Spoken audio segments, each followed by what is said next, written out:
Fala turma, Gabriel Talks na área, pois é, voltando agora para fazer uma série especial, falar sobre gestão de carreiras artísticas, contemplado através da Lei Paulo Gustavo, um projeto construído, concebido ali na Funcaju, em parceria com a Prefeitura, né, de Aracaju, que em conexão com o Ministério da Cultura, através do nosso governo federal, nos possibilita conversar com especialistas dentro desse tema, tá?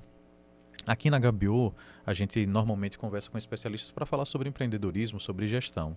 E o tema gestão de carreiras artísticas traz para a gente um novo desafio. E é esse desafio que eu quero, a partir dessa série, dessa pequena série, conversar um pouquinho também com você, tá? Toda vez que a gente vê um artista aí na TV, a gente entende e compreende o conteúdo que está sendo transmitido. Mas muitas vezes a gente não sabe dos bastidores. E tantos outros artistas que muitas vezes poderiam ter a oportunidade de fazer isso, mas eles não sabem exatamente como começar. Talvez esse seja um dos desafios a serem discutidos hoje. E para isso nós trouxemos nada mais, nada menos do que ele, David Badalando, assim como é conhecido. E para que eu não cometa a gafe, vou deixar ele se apresentar, porque eu tenho duas perguntas aqui essenciais para que ele responda hoje para vocês. Então, fiquem atentos, pegue o caderninho, caneta, para anotar o insight desse rapaz. Vamos lá. Fala, André. Obrigado pelo convite. Muito massa estar aqui, principalmente para falar sobre um tema que a gente que vive dentro da economia criativa é muito caro para a gente, porque a gente sempre se preocupa em conceber projetos, ter ideias inovadoras, né? Buscar a nossa arte, o nosso fazer artístico, mas a gente sempre patina nessa questão das organizações mesmo, de buscar gestão e tal. E é muito bom estar trocando isso com você, mas para quem não me conhece, David Gonçalves, eu tenho 22 anos atuando na área, né, junto com a Badalando, que hoje, além de produtora de eventos, é uma gravadora e um estúdio audiovisual. E muito bom aqui trocar essa ideia assim com você. Espero que a turma aí deixe o caderninho todo rabiscado aí com os insights valorosos. Valorosos, pois é. E o primeiro, senhoras e senhores, sai de uma pergunta assim, poxa, eu queria que David comentasse quais seriam os passos dentro da concepção dele, né? Afinal, são 22 anos de estrada. Quais seriam os passos essenciais para que um produtor, né, ele pudesse seguir para construir essa profissionalização, né? A gente sabe dos desafios, nós sabemos das dificuldades. Inicialmente é muito comum que o amadorismo, né, ele aconteça em todas as esferas da entrega que a gente faz, mas com o tempo o mercado vai aceitando isso, né? E essa exigência que o mercado faz frente a uma entrega que a gente fazia de maneira amadora passa a exigir um certo nível de profissionalização. E aí, para aqueles que estão nessa fase, de que maneira a gente consegue conduzi-los à profissionalização dentro da sua ótica? Então, eu acho que é muito importante quando se fala, pô, eu quero ser um produtor de eventos, eu quero viver da produção de eventos. Então, primeiro é muito importante ele entender qual é o mercado consumidor que ele tem para eventos e a linha que ele vai levar. Porque geralmente o produtor ele vai escolher um tipo de evento que ele tem um pouco mais de conhecimento, e em cima disso, dessa primeira decisão, ele entender qual é o público que ele pode atingir. Ah, não, eu sou um produtor, eu gosto muito do ritmo, sei lá, do arrocha. E aí eu tenho uma ideia de fazer um projeto de arrocha. Aí você começa a planejar o seu evento e primeiro vai entender, esse evento, quanto é que ele vai custar? E aí fazer essa busca, esse levantamento do que é necessário, né? E aí, quando se fala em evento, a gente tem toda a questão de uma planilha de custo, de estrutura, de artista, de logística, mas a gente também tem obrigações legais com relação a autorizações, o que a gente precisa comunicar ao Estado, ao município, para que a gente tenha as licenças necessárias para um evento acontecer. Porque quando você faz um evento enquanto produtor, você acaba sendo responsável pelo que acontece naquela reunião de pessoas, né? Então, tem bombeiro, tem polícia militar que você tem que avisar, enfim, tem uma Secretaria do Meio Ambiente pela poluição sonora. Então, tem várias dessas minúcias. Entendendo essa planilha de custo e começando a entender quanto meu evento vai custar, aí você vai partir para outra. Mas esse evento, dessa forma, ele tem público para pagar um ticket médio que consiga pagar esse projeto, isso ter uma margem de lucro para mim. Outra coisa que é importante é entender que é muito importante, se eu quero me profissionalizar e decidir que isso vai ser o meu meio de vida, é buscar uma formalização.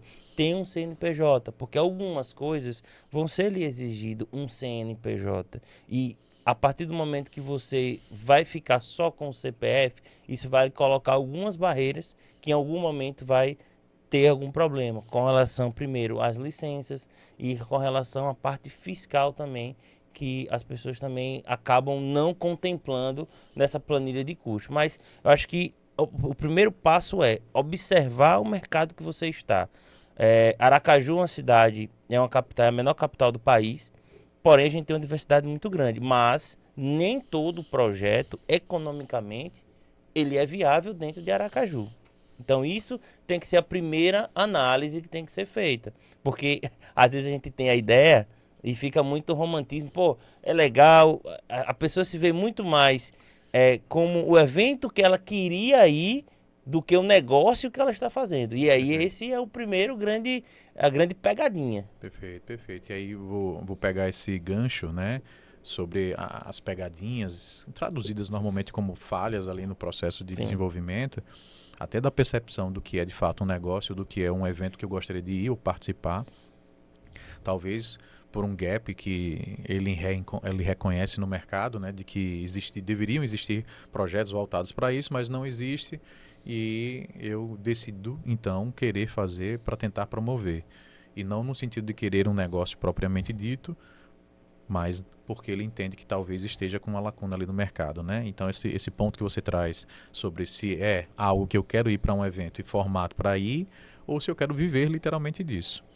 E aí, vou partir do princípio de que nós temos uma outra pergunta aqui bem fundamental, porque eu acho que ela vai ser direcionadora, né, para esse episódio.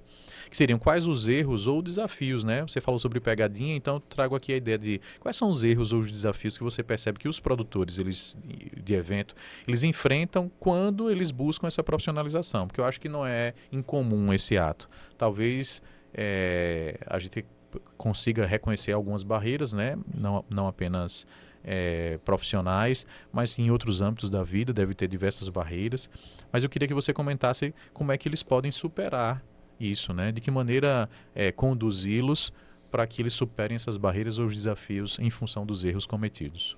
eu acho que a primeira coisa, a primeira dica que eu poderia dar, e você pode reforçar muito bem, porque você é Uhum. especialista nisso, é que qualquer negócio, e isso não deixa de fora, principalmente os eventos, os negócios de economia criativa, né, como a realização de eventos, eu acho que para você evitar o erro do início, é você fazer um bom planejamento. Né? E aí pode-se utilizar as ferramentas de planejamento estratégico para que você consiga mensurar tudo aquilo que você tem da sua ideia, para que essa ideia realmente lhe dê os caminhos necessários para você ter as primeiras respostas sobre meu projeto é viável ou não é viável.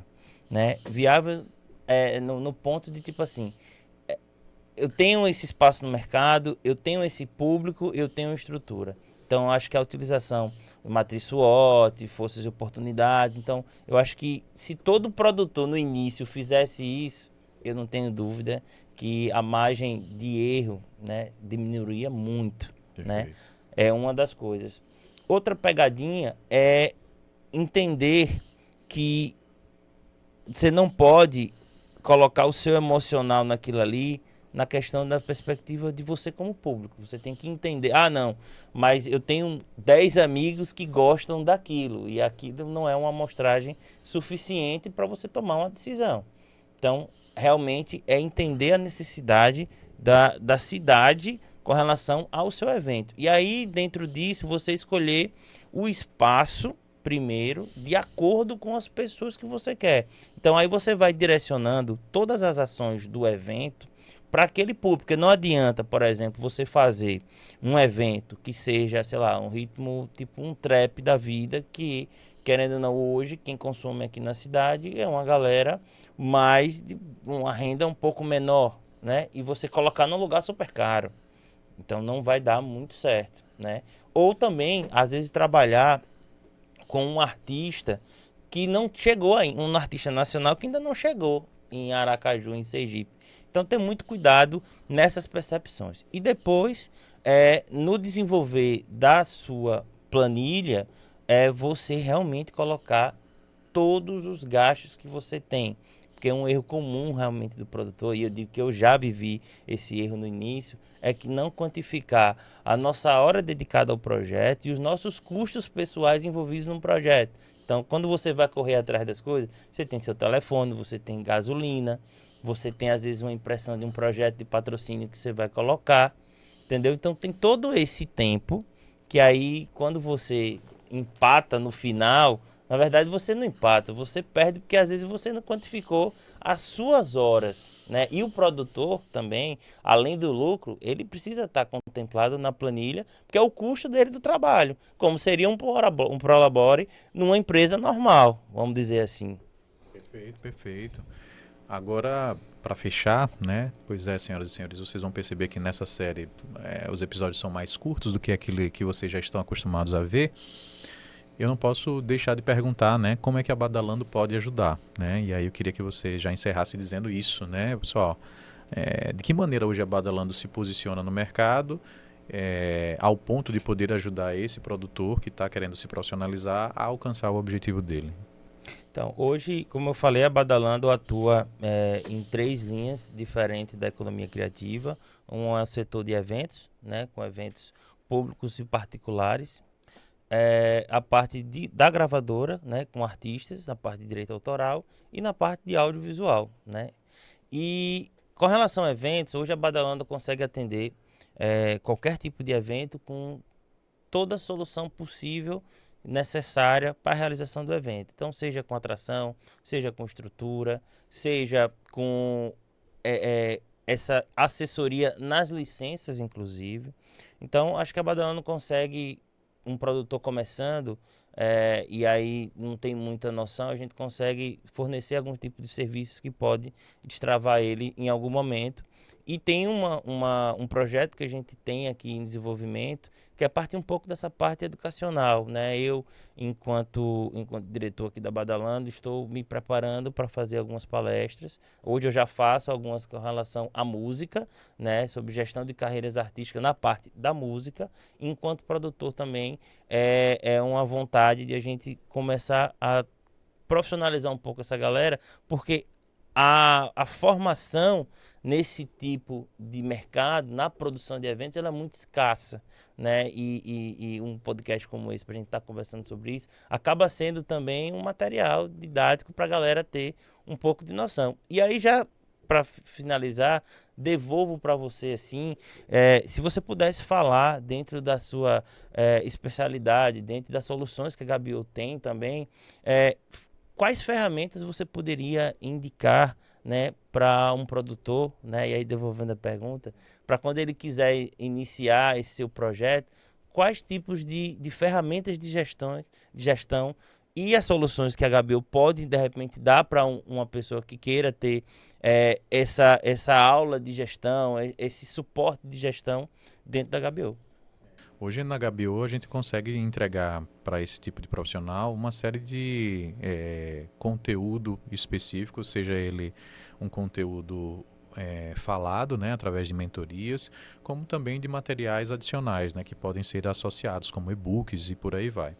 Uma ferramenta muito comum para todo e qualquer tipo de empreendedor é o plano de negócio, né? O plano de negócio eu acho que deveria ser o pontapé inicial para que o produtor ele pudesse reconhecer quais são de fato as particularidades que cada fase do evento ou de qualquer outra iniciativa que ele queira, pelas quais eles irão passar, quais são as dificuldades que eles irão enfrentar, desde o processo de entendimento da demanda, né, desde o processo do reconhecimento dos custos, dos gastos e enfim, até a própria perspectiva de receita, até a própria perspectiva de infraestrutura. Ou seja, o plano de negócio é uma ferramenta que, se todo bom empreendedor soubesse, não apenas faria no início, mas ele continuaria a fazer durante a vida empresarial. Então, se eu pudesse resumir a pergunta, né, em uma resposta mais objetiva desenvolva um plano de negócio se você ainda não tem um CNPJ. Decida tomar a decisão, decida tomar, né, a posição de abrir de fato, um CNPJ depois que você desenvolve um plano de negócio. Que aí é com base nisso que você vai evitar, talvez, alguns gastos ou iniciativas frustradas. Se com base nisso você entender que é possível, reconheça que você, dentro do plano de negócio, você fez apenas um planejamento. Significa que a única certeza que a gente tem na vida é que as coisas irão, né, mudar. E com base nisso, reconheça que você vai ter um desafio muito grande, né, de fazer não apenas aquilo ali acontecer, mas de que você vai precisar estar preparado técnica e emocionalmente para os desafios que serão colocados no momento da execução desse plano de negócio.